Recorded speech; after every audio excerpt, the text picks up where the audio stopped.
আমি জেলা প্রেসিডেন্টকে বলেছিলাম সকাল অবধি অপেক্ষা করব, না হলে নওশাদ সিদ্দিকী যাবে বাবুর মহলে বলেছিলাম।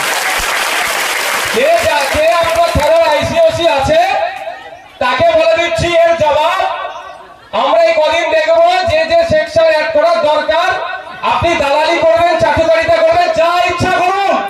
আপনার নেত্রী নয় রাজ্যের মুখ্যমন্ত্রীকে আমি বিধানসভায় জবাব নেব।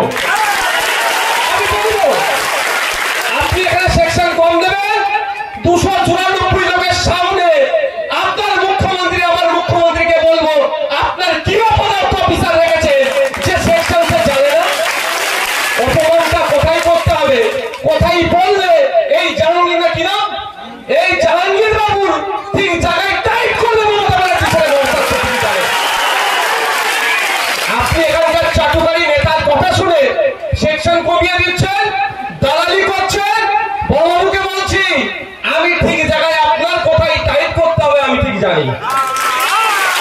সেকশন তো অ্যাড করাবো কোর্টে গিয়ে, সেকশন তো অ্যাড করাবো, শুধু তাই নয় মামলা হবে। এই ভ্যাকেশন কাটুক না, আমার ফজিলা কাজী মামলা করবে যে থানায় নিয়ে এসে আমাকে কি বলানোর জন্য পেশার করানো হয়েছে, কি ভিডিও হয়েছে, এ মামলাও হবে। ছাড়বো না বেটাকে, ও জাহাঙ্গীর হোক আর জয়ন্ত হোক, আইনের বাইরে চলবে তাকে ছেড়ে কথা হবে না, সেটা আইনি লড়াই হবে।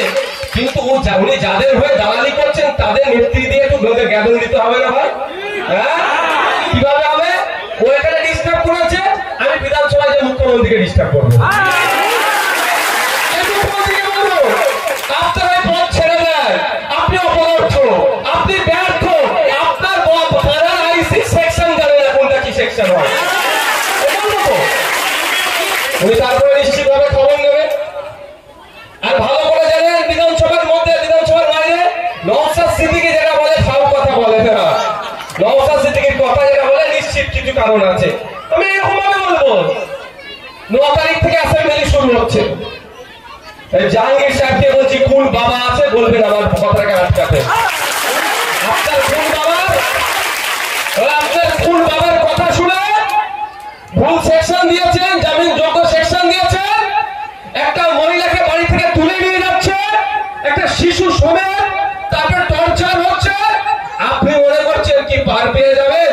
আমি আপনাকে মনে করিয়ে দিতে চাই 2000 এবং সাথে সাথে যারা এই ধরনের অন্যায় করেছেন মাইকের আওয়াজ নিশ্চিতভাবে শুনতে পাচ্ছেন, তাদের বলে দিতে চাই 2019 সালের লোকসভা নির্বাচনে কংগ্রেসের একটা কর্মীকে এরা ফোন করেছিল, তৃণমূলের বেশ কিছু লোকেরা ভেবেছিল তৃণমূলের হয়ে ফোন করেছি পার পেয়ে যাব, কিন্তু আইনি লড়াইয়ে 5 জনের যাবজ্জীবন হয়েছে। এটা মাথায় রাখবেন।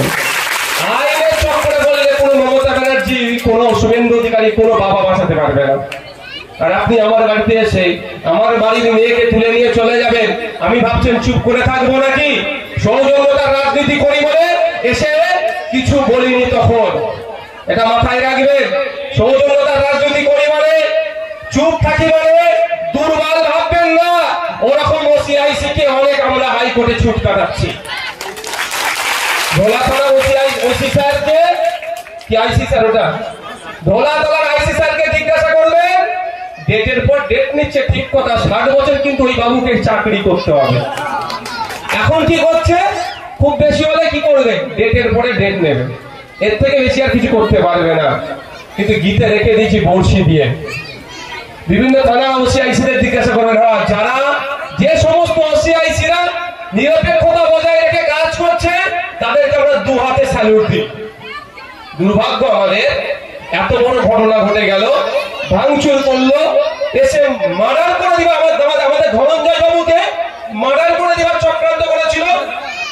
ভাগ্যক্রমে সৃষ্টিকর্তা এর আয়ু রেখেছিল বলে ইনি প্রাণে বেঁচেছেন।